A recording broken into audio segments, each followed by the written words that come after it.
know you do. I know you do, because that's what I do. I give you that kind of love that makes you come back. I'm your pusher, baby. I'm your pusher. Why do you like you?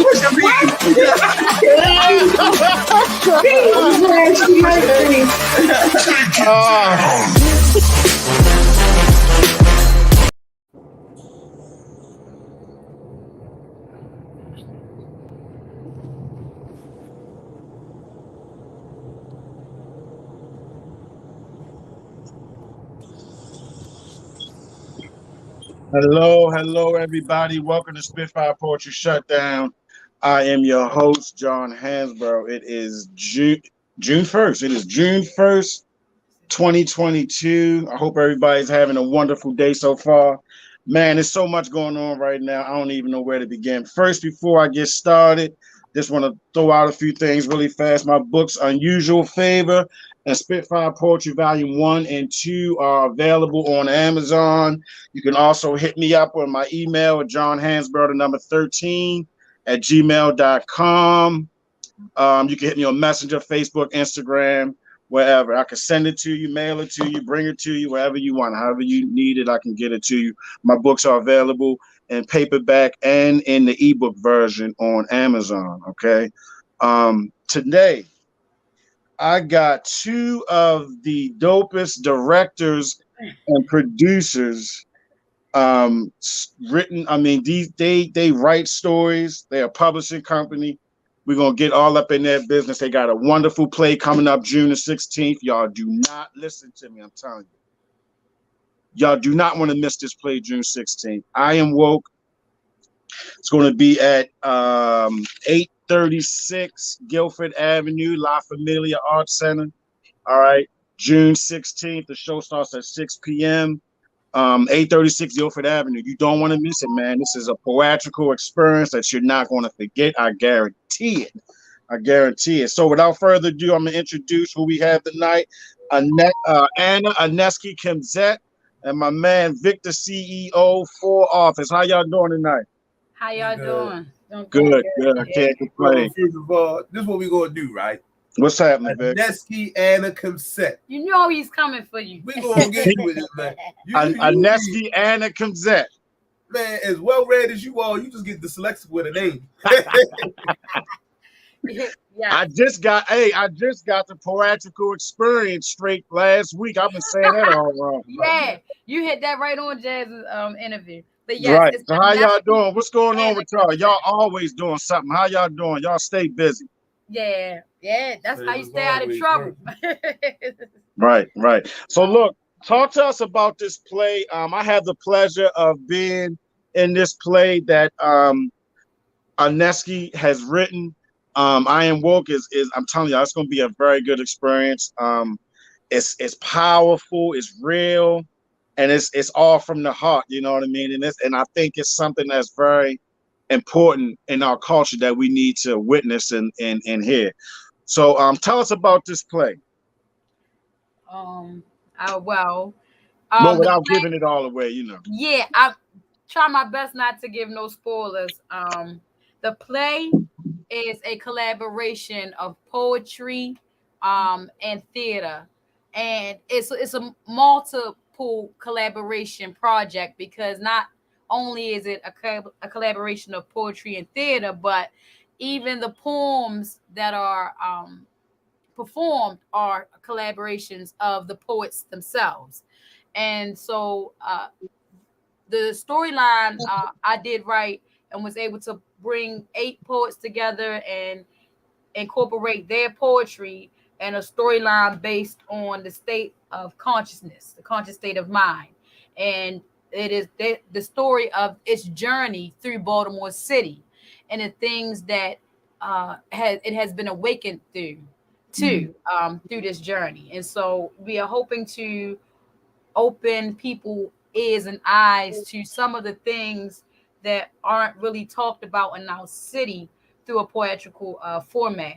So that's absolutely my spin. That sounds good. Vic, tell me about the Full Office publishing company that y'all have. Y'all also publish people's books and things of that nature. Anybody that's a new writer and you're looking for somebody that is going to hustle your shit and you want them to put your books out and help you publish it, these are the people you want to get with. I'm telling you, if you want to follow four authors. Vic, tell us about y'all publishing company, when y'all started, and what you guys what services y'all render to people. Actually, it's kind of odd because, as you know, we have a long history together. We have almost 3 decades of history, and it's not a coincidence the way our paths meandered back together, to the point whereas at one point a few years ago I was trying to publish my oldest brother's book and didn't go through, not on my fault, mind you, but she had started publishing books.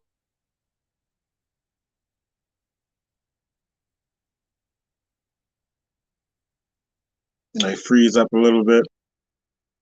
I'm sure they'll be back in a second. He was just explaining how they've been publishing books for quite some time now. When I met Vic and Aneski, this has been maybe a month and a half now, almost 2 months. They informed me that they were a publishing company. You know, they're all black publishing company, and they serious about what they do. I can tell you for a fact that if you are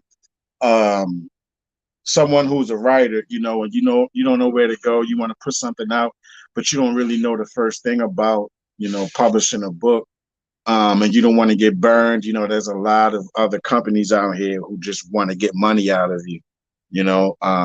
But for authors, I guarantee you, it's somebody that you can trust, and they're going to push your stuff. They're going to push your stuff. You want to see them out pushing your stuff. They're going to encourage you to go out and push your own stuff.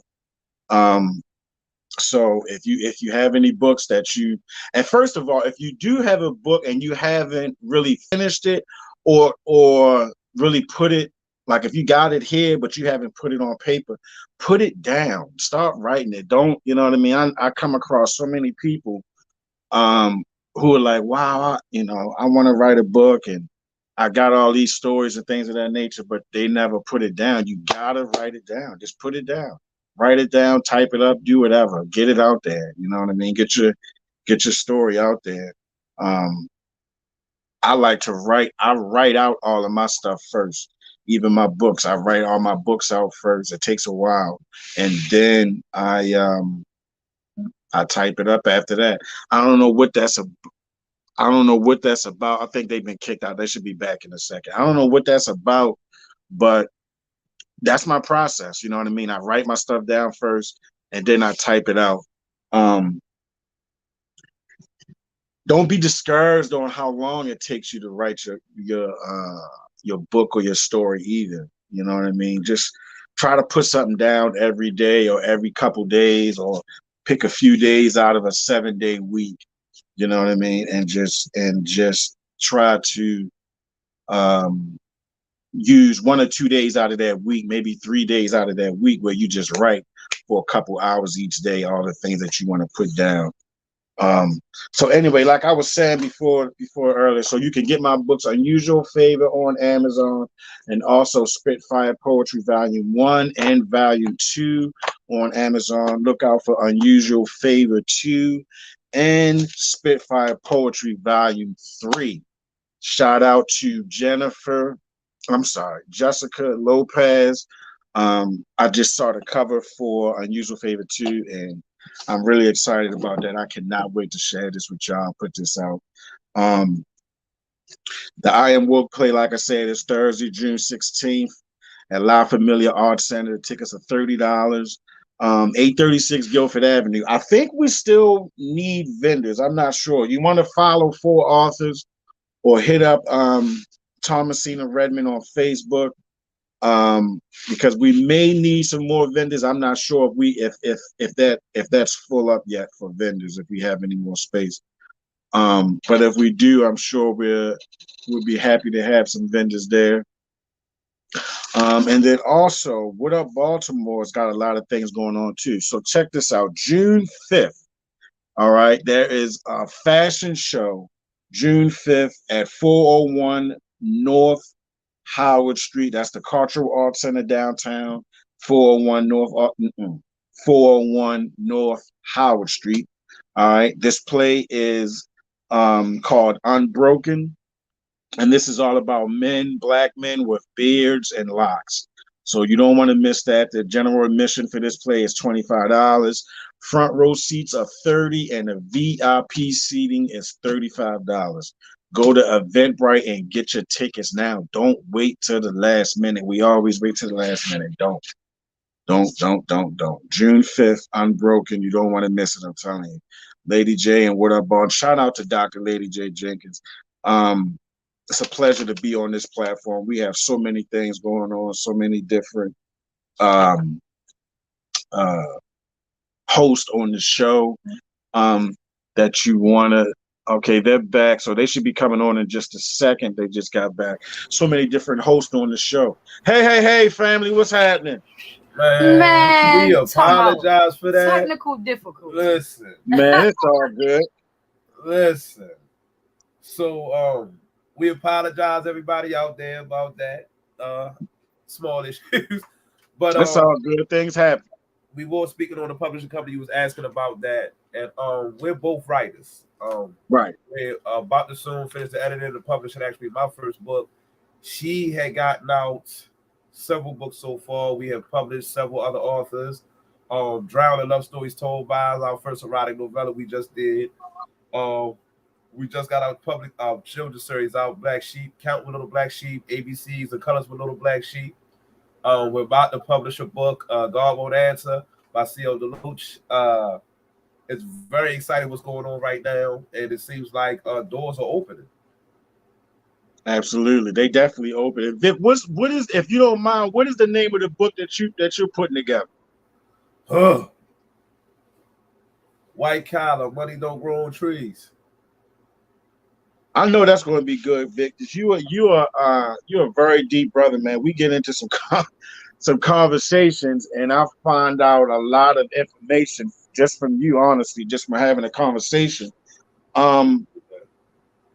One thing that I like about you two, man, y'all stick together. I know a lot of couples who do business together and things of that nature, but for both of you to be writers and both of y'all to, share similar passions, is it easy for both of you to come up with stuff? Do you bounce ideas off each other all day, every day long? Like, you know what I mean? What is a typical day for you you two? I'll be honest with you. It's sort of, sometimes it feels like it's like Pinky in the brain, but you never know which one of us is Pinky that day and which one of us is the brain, Right. But yeah, I say that because we spend a lot of time trying to take over the world in a positive manner, though. Trying to impose positivity and bring out the best in others, and especially in our city. We spend a huge part of our day putting together projects and events and different things that we could think of that would allow these things to come to light or to manifest. So, right. I don't know what you think. Oh, yeah. Well, I've noticed that we kind of inspire and motivate each other. Sometimes you'll catch her presenting an idea I had as if it was hers. But we really do motivate each other. We both have a passion for writing. We both have a passion for educating people. We both have a deep love for our people and for our city. It's a lot of people that always talk about, moving out and leaving the city, and I don't knock that. You know what I'm saying? I get it. Whatever you got to do to make things better for your life and your children and your family, that's what you're supposed to be doing. Right. But we both have huge families. We both have very huge families. So there's really no such thing as escaping the city. We can move wherever we want. We still here. Right. You know what I'm saying? So it's very important for me to have this city safe, to have more love, more unity and peace here. Of course, we're going to have our problems like everywhere else. And we're big on trying to change the image of Baltimore. It's a bad image. Everybody doesn't really like The Wire. I had my oldest brother's first wife. I remember she asked me, do everybody in Baltimore really have guns? And it's like, no. Most people don't, but mind you, she's from up like a little hickey type town in Pennsylvania where everybody has guns. You know what I'm saying? Everybody goes hunting, everybody shooting. So it's amazing to me the persona, the image that is portrayed of our city. Don't nobody talk about the greatness though. Don't nobody talk about the Reed initiative that went back on when Mayor Smoke was in office that transcended the whole country. Right. Nobody talks about these things. Nobody talks about how there's a prison reform movement going on in Maryland that's different than anywhere else in the country. Nobody talks about these things. Nobody speaks on the fact that our city, matter of fact, me and Aneski, we went down to an event yesterday. The Baltimore slam team, poetry slam team. Shout out to the Baltimore Poetry Slam team, Slangston Hughes, Kenneth something, Black Chakra, Maya just everything they doing down there, do more. Baltimore City right now is I do believe is number 2 in the murder in the murder rate, number 2. But what they won't talk about is how Baltimore City has had the number 1 national poetry slam title for years. Right. For years. Right. So when it comes to speaking about Baltimore, it's easy and quick to say, oh yeah, Freddie Gray and the riots and the wire. But we're not talking about the talent, that comes from those events, that comes from those pain, the pain and tribulations and hardships that we do go through as a city. We don't talk about the good that rises up out of there. Even speaking on that, on the Freddie Gray tip, when them riots happen, see, people on the outside looking in think that they sat the military down and that calmed things down in the city and the police that came from out of town and the counties. Nah, because if you pay attention, if you go back and watch those riots, you'll notice that they had them lined up around Camden Yards, but they wouldn't protect the city that way. They protected Camden Yards better than they protected the residents of Baltimore City. Pay attention to these things that are happening and understand that it wasn't the police and the religious leaders who went and got the riots to calm down. It was people, regular street people from the city, who went down to talk to their young boys and went down to talk to their people to say, y'all got to stand down now. It's enough. We need to chill this out. We have a love for our city and we come together for the betterment of our city more often than not. Right. But they don't want to talk about that. That's not the interesting story. The interesting story is another murder, another robbery, another assault. The interesting story is never about the initiatives that are going through the city, the cleanups that are done. These young folk out here that are doing wonderful things through the city, the music, the talent that comes out of our city, man. We have some of the best artists in the country, bar none. Bar none. And if people would take the time to really look into Baltimore, they would see what they do. My daughter, who actually has a feature, a spot in our play, this girl did 10 years dancing with the Baltimore Dance Tech, who has owners and instructors who are with the Alvin Ailey Dance Company, who have won awards for choreographer and dance of the year in LA and some more things. Don't nobody talk about these things that are going on, these great things that are happening in our city on a daily basis. Absolutely, they're not. And when I've been married now for about 14 years, and when me and my wife went on our honeymoon, that's all. When people ask you when you out of town where you from and things of that nature, it was like every time I said we're from Baltimore, it was like a different. And I was playing with my wife. I was like, watch the reaction we get when we say we from Baltimore, and then when we say we from Maryland, and it's like. We say we from Baltimore, and it was a different kind of vibe. You know what I mean? If I said I was from Maryland, it was totally different. Seemed like, you know what I mean? But we have so much. And shout out to the slam poetry team, Slangston Hughes and Lady Breon and Black Chakra and all of them. I love them. They some good people. Kenneth something.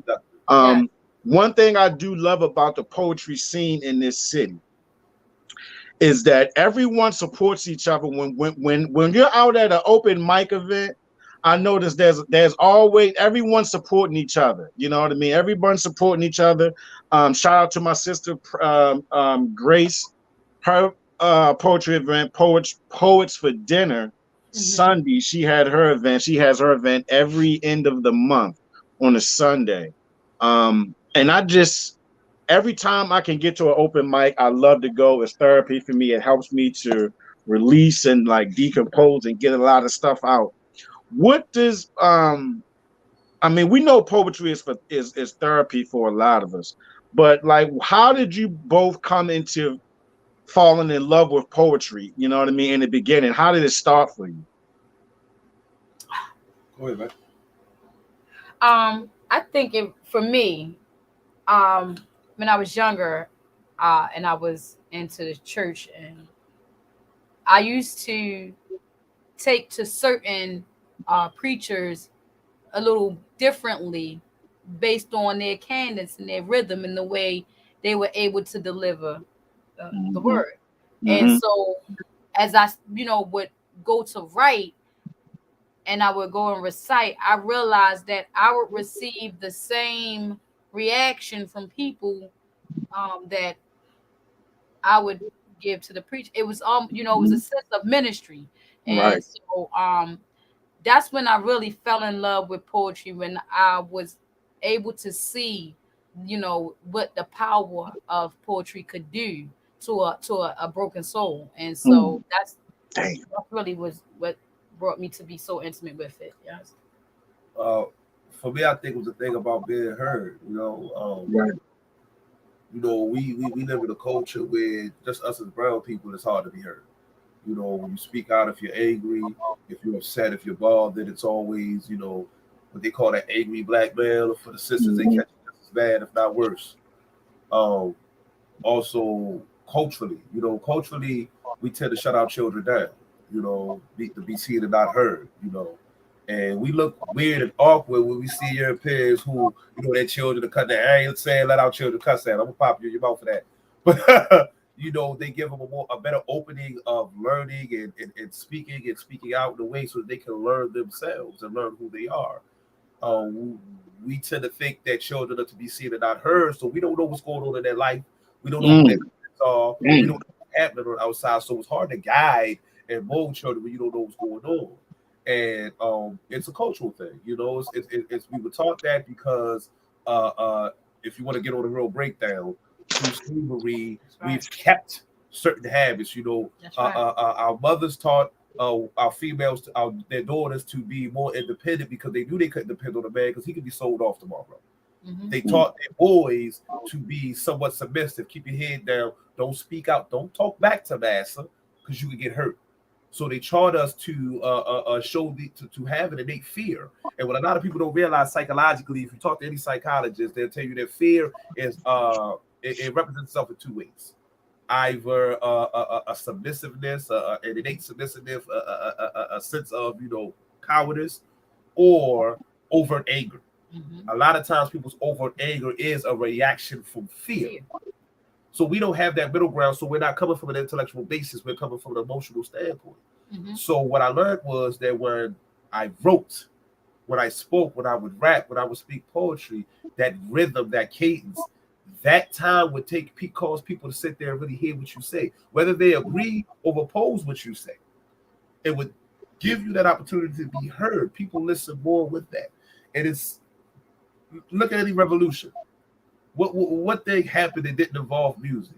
You know what I'm saying? You can take that all the way through thousands of years ago, whether it's the drum beat, the slaves fighting for a rebellion, or it's the singing and the poetry that's done in these days through the civil rights movement. There's so many things, and it's a way for people to scream out about their community, to have their voice heard, and to tell about what's going on in their hills, to tell them how to deal with relationships at home and things of that nature. And it's one of the most beautiful things you could possibly do, man. Absolutely. You guys just said something. First of all, Aneski, when she was talking about a ministry, like I believe more and more each day that this is a ministry, right? I've seen firsthand how words, just like you were saying, Aneski, how words can like shape or help somebody. It can, like, honestly, I've had times where I've been in a state where I didn't even want to get out of the bed, and now I've listened to something or read one of my own poems, and it's like, man, get your ass up. What are you doing? You know what I mean? What are you doing? Or I'll look over at my work. I keep a lot of my stuff in a bag or all my books somewhere close to me. You know what I mean? Especially in my bedroom. And I'll look over. I'm like, you got too much stuff sitting over there. You need to get off your ass and you know what I mean, and do something. What is one of the things that motivates you to? Because y'all got so much going on. I've known y'all now for almost 2 months now, and I'm telling y'all got so much going on with all the businesses that y'all are into. How do y'all stay motivated and balancing out your families and your kids and all of that stuff You know, how do you do that? Man, with a hard shot at the end of the day. No. Take 2 to the head at the end of the day. No. Right. To be honest, you know, I for me, self perseverance. This is my grammar teacher. Self perseverance. Yes, I'm in competition with myself. Every day I get up, I have to try my hardest to be better that day than I was the day before. Right. And not just for me, but for my children, so that they can see that, you know, you don't have to let, you know, the night before be the end. There is always another day. Right. And that is really my foundation for my motivation and also for my balance, because that motivates me. It forces me to take the time to realize you know what, I worked a couple of days here and I see this child is needy, you know, so let me take the time and tend to this child, you know, and tend to these needs. It helps me balance, because I do know that, you know, those things go hand in hand. In order for them to be focused and see me accomplish, you know, my things, they need to be whole. They need to be well. So that's how that's my motivation, my perseverance is just, you know, for myself, to be better for myself. I try my best in all things to be the change that I speak about. You know, I don't like this, you know, just talk shit. I don't. I'm not a hypocrite. I try my best not to be a hypocrite in all. For me, to be honest, some of it's probably a little bit of ego, you know, not the negative way, in the fact that I refuse to fail. You know, to lose. Let me say that. I don't mind failure. Failure is like the best teacher, but I refuse to lose. And I know for a fact that there's always going to be people who doubt you, who want to see your failure. And I think that my loss is to give them that win. I ain't giving them that. First of all. Secondly, integrity. You know, my integrity tells me to work at being the best me regardless of what I do. So I love to see people win.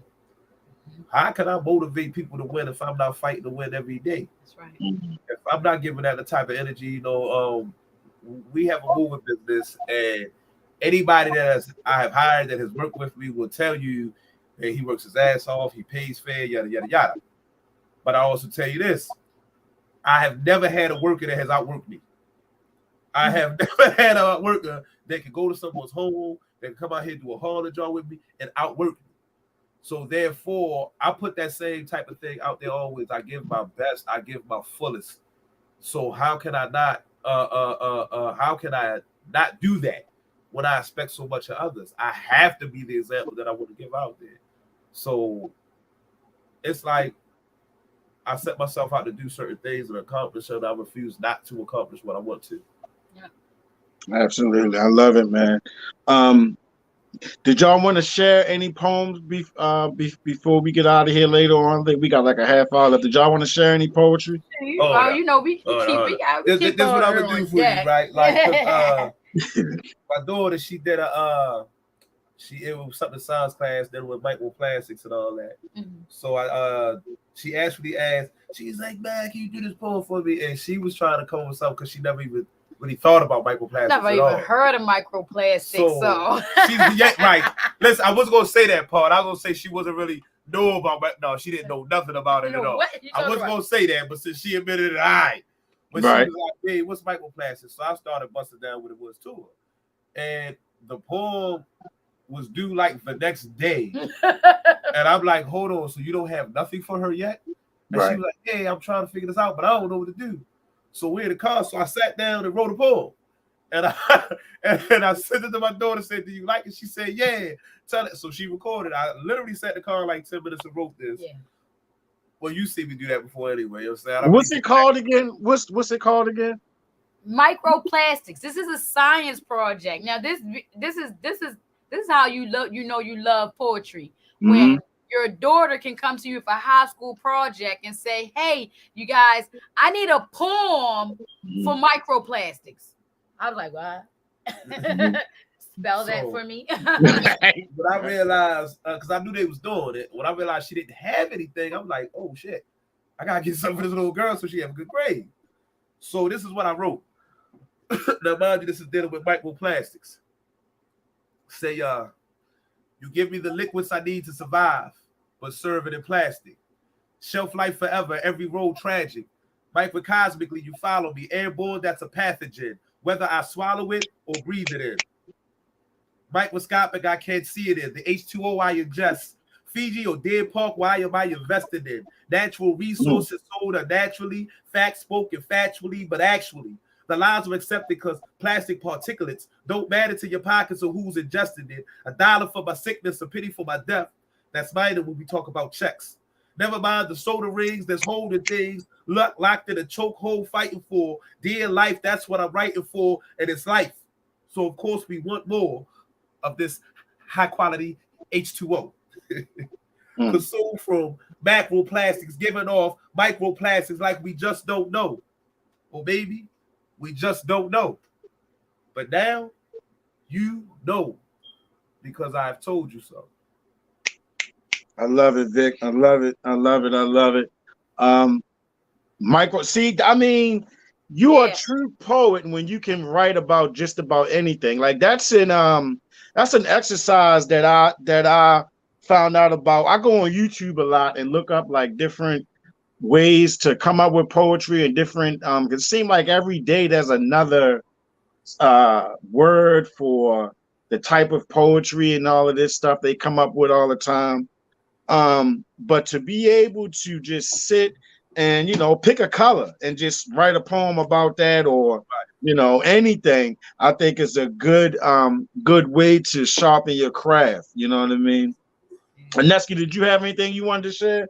Yeah, I can pull a little something out. And you have a book out already as well, right? What's the name of your book again? Yes, I actually have 2 books. My first book written is a novella, urban novella. The name of it is Poison Ivy, and that is actually on Amazon. It is under my maiden name, Thomasina Redmond. And then I also have a poetry book under my pseudonym, and my stage name is called WWMAD, What Would My Ancestors Do? And you can find that also on Amazon and Kindle under Aneski Anna Kimset. Yep. Okay. And I do have the children's series is my series, the Little Black Sheep series. You can also, if you like a little rhyme time in your children's books, a little rhyme time in there too. They could also be found on Amazon and Kindle. The Little Black Sheep series, ABC's Little Black Sheep, Coloring with Little Black Sheep, and Colors with Little Black Sheep, and Counting. It's Counting with Little Black Sheep. So, I have something that I'm also in the process of doing 2 more. I'm actually doing sequels to both. I'll be finishing Poison Ivy 2. It was supposed to drop in spring. The good thing is when you're your own publisher, you get to make your own deadlines. So I had to push it back a little bit because poetry is my first love. So I jumped on a few projects with that, but that'll be coming out. Hopefully it'll be out by fall. And also in the fall, I will be dropping a new poetry book, WWMAD 2. So I'm going to do this. It will be one of the features in it. It's called Pretty Girl. Okay. I never was treated like a pretty girl. Maybe because my hair was short with natural curls, not long and luscious. Never was into fake hair, fake nails, didn't care much about makeup like eyeshadow and blush, nor plump cherry-colored lips. I wasn't very particular about tight jeans. In fact, I let my pants hang off my hips. I could foxtrot in heels if I didn't bop past a bunch of boys who never whistled, and so I never stopped. Even though he was among them, yeah, him I liked a lot. But never was I brave enough to point him out, mostly because I never was treated like a pretty girl. And a world with fair complexion and flawless skin had me disliking the dark, like a shadow covered in jokes and wisecracks about being black, Pointy fingers and snide remarks spark flames like firecrackers. Fist fights led to scars, more hidden than revealed, much deeper, still not healed, probably because I never was treated like a pretty girl. Even though my daddy constantly told me how beautiful I am, it never seemed to mean much until I heard it from another man. Even a princess desires a knight over a king, and I desired a man who would tell me such things. Life lessons left me vexed, and it taught me all about my lack of self-esteem. Now I don't need you or anyone to tell me I'm a pretty girl. I look in the mirror and rub my fingers through my tight curls. I oil my copper-toned skin, knowing beauty only shines from within, being humble and uplifting, uniting and inviting. A flower that has blossomed from the finest seed, no longer waiting on the compliments of this ugly world. Now I tell myself constantly, I'm a pretty girl. I love it. I love it. I love it. I love it. I love it. All right, man. Y'all, I love it. Y'all super duo, man. I tell you, y'all definitely dope, man. Look, before we get out of here, I wanted to, because this is the first time that I've had a couple on my Spitfire Poetry podcast. So I want to do something a little different before we leave, something a little fun. I need both of you. I need both of you to tell us 2 things that are pet peeves that you dislike about your partner. All right. I told Shamise. I said, see, I swear for some reason, I've been talking to John all day, and I feel like he's gonna pull something out of his sleeve. I felt it creeping up my back. All right, let me see. I'm gonna let you go first. What? No, all right. We're supposed to be brothers, man. Because I got a picture. I know you probably only got 2. Well, you can go first, Vic. What you got? I hate you for this, man. Listen, she has this thing that she has to tell me no. It don't matter if the answer is yes. It don't matter if I make sense. It doesn't. None of that matters. It doesn't matter how much logic I bring to it. She will pout and pucker her lips and still say no for some reason. I mean, I could be like, you got a black t-shirt on, and she'd be like, no. And I'll be like, I'm looking at it. She'll be like, it's a picture, and the picture has blue in it. And it's still a black t-shirt. It's still a black t-shirt. No, it's not black. You got to be more specific. What? All right, so you have a black t-shirt that has a picture of this with a silver trace around it. And she'd be like, but there's also a red line. So she still got to say no. And I don't know why. I don't know why. And it could be about something simple. You know what I'm saying? What's the brand of that root beer? You know what I'm saying? It could be something simple.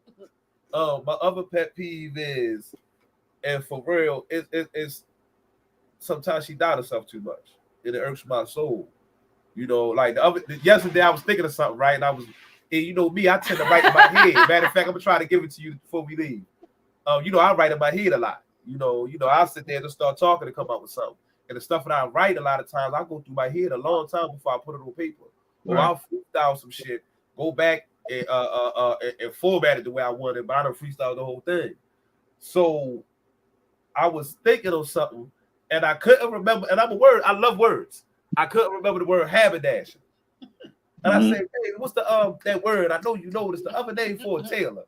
And she was like, the only word I can think of is, I don't think it's right. But what is it? So we went through this for about 10 minutes before she finally told me the word. And she goes, well, I did think haberdasher, but I didn't think that. I said, that's the exact fucking word.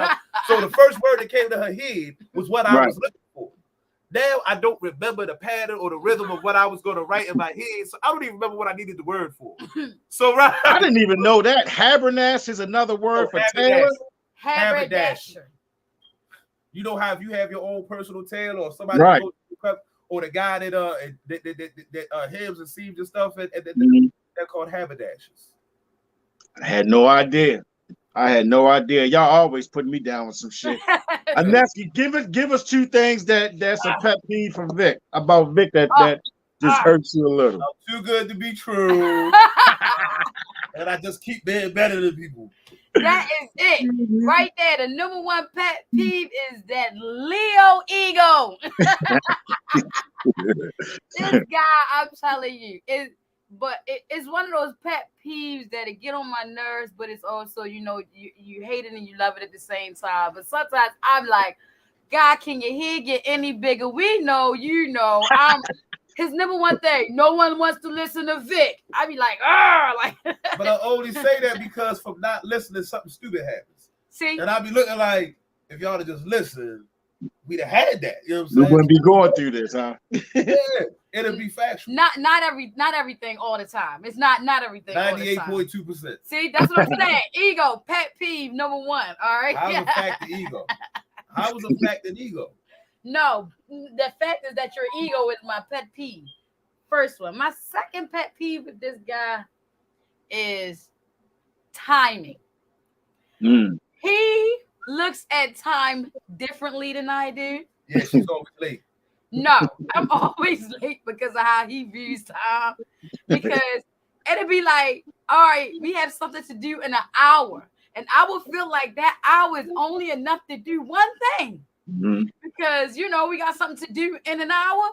And he'll be like, oh, an hour. Well, I can shoot here and do this and get that and blah, blah. And you be ready when I get back. Just be ready to go, And I'm like, what?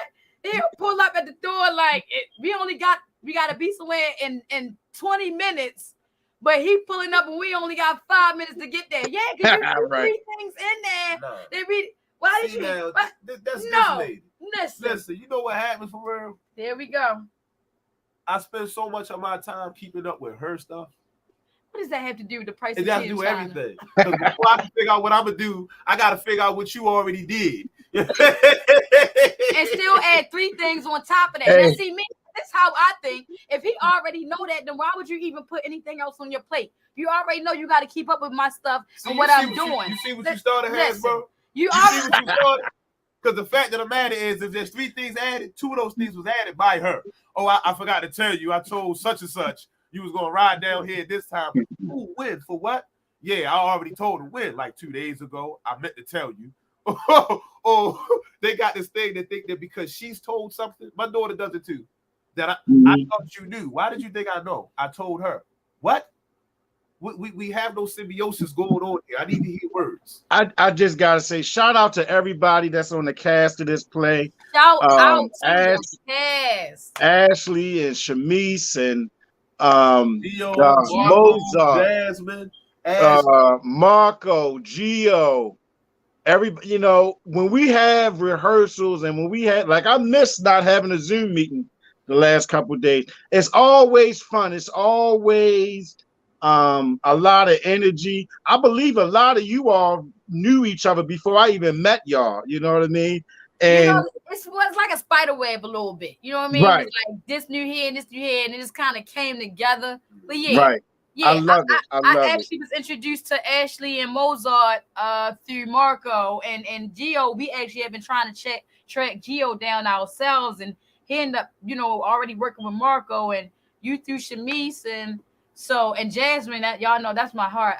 Everything really my happened, open mic began because of her. Organically, it's like we were all meant to meet each other. We were meant. We were meant to definitely organic. Definitely organic. Vic, before we go, what do you want to spit off the top of your head? I know you got something. Well, it's weird because I do, but I don't, because I don't know what I'm gonna say. I don't know what I'm gonna say. Well, I'm glad we recording it so I can play it back for you. All right, then. All right, so check this out, right? So, on the top of my head, I'm gonna say this. Theoretically speaking, right now, her, I, and you should not be breathing.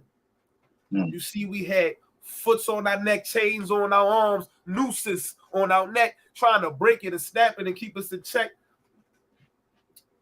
So theoretically speaking, her, I, and you should not be breathing.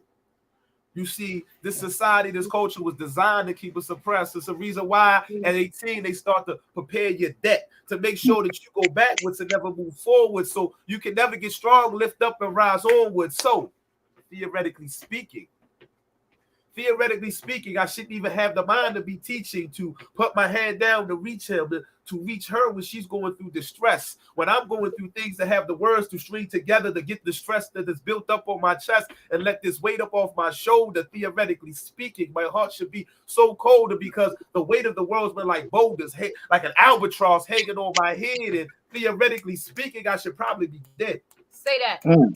You see, because driving down the street, if I pulled over, it's 2 shots to the head. 2 shots to the head just because I spoke. Shots to the head because I said I have rights and I know them. You see, this civil thing's been going on for decades now. Decades now, we've been fighting for these civil rights. All due respect, I appreciate the fight, but let's get it real. See, all this talking and signposting, marching and not noticing that they ain't hearing shit. Man. They don't give a fuck. Let them march and pick it. They don't give a fuck. Let them march and pick it. Because theoretically speaking, that's all they go to do is talk. Get their feet blistered up because they walk. Theoretically speaking, they ain't hearing shit that we say.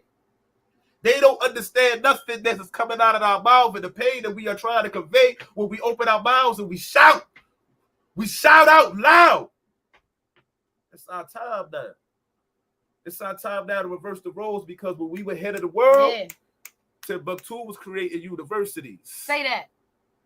When they became the head of the world, Europe started creating penitentiaries. Damn. They started to take my body and put it in cell blocks, a death lock, and won't let that grip go. Things that they did to gain this country, they have criminalized so they can penalize and put me in and read that 13th Amendment. It says nothing about abolishing slavery and transport it into the penal. Meanwhile, theoretically speaking, they're still building wealth off $1 a day labor off of inmates while you voting for these inmates to sit up there and feel like they are ingrate because you've already taken their freedom, but you give further punishment. You give further punishment when freedom is taking your inability to kiss your mother and to hug your daughter, give a dap and a pound and a hug to your brother, say hi to your father, to walk to the fridge or to sit on the porch and catch sunlight without a fence and barbed wires around you. Pain and anguish and the pitifulness and this misery that surrounds you. Because theoretically speaking, if we stood up in one voice and spoke with one choice and made those moves, we would prove that we'd have been paid our dues. You see, the 13th ain't never abolished slavery and transferred it to the penal. And meanwhile, everybody getting blind, third eye clouded, so it's like we all see now. See, theoretically speaking, I shouldn't even be allowed to be teaching or speaking what I'm saying and reaching the way I'm doing and spraying bars. AK-47 splat with a banana clip every time I spit this lyrical shit. See, I don't need the weapon because the pen is. Meanwhile, they try to sit us all in the penal or put us in the projects. It's no wonder why Latrobe shares a wall with a jail cell. You hear me? Latrobe Projects shares a wall with a prison. What the fuck? They're telling us the life that we should be living. Go from watching Uncle and Pops and Big Bruh get handcuffed, taken around the corner to central bookings while we sitting upstairs in the window. We can look in. See the bathroom and the doors that they sitting in.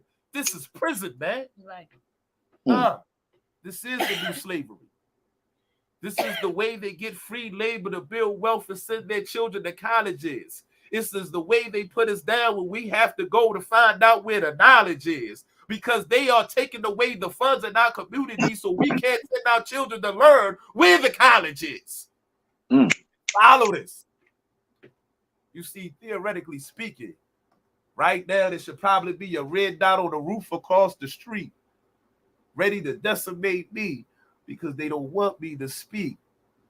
But my third eye been open. I'm woke. I'll never be asleep. I gotta keep shining because I've been a sun and I've been a star. So same thing, you know, if you know who you are. But theoretically speaking, I will never stop teaching. I love it. I love y'all, man. Y'all off the chain. June 16th. Y'all don't want to miss this spring. I'm telling you. It's a poetical experience. I am woke. June 16th, 6 p.m. Please go to Eventbrite and get your tickets as soon as possible. Do not wait. Do not wait. The tickets are $30. Are you still accepting vendors? Yes, I am. Yesterday was the last day to get your ad printed in our playbill. We will have a custom playbill. We are still accepting vendors, though. It's a great chance to come out and network as well. So please, vendors, tap in. Absolutely. 836 Guilford Avenue, La Familia Arts Center, June 16th to play I Am Woke. Anna Aneski Kimzet and Victor CEO. Y'all the shit, man. I love y'all, man. Y'all follow them on 4 Authors on Instagram. Make sure you keep up with everything that they got going on. If you want to be blessed, you got to bless somebody else. All right. Stay tuned for my man, brother Chad. Got his show coming on in just a few seconds. And I'll see y'all soon. Y'all be safe out there, man. You too, John. Thanks. Here. Absolutely. I see y'all. All right.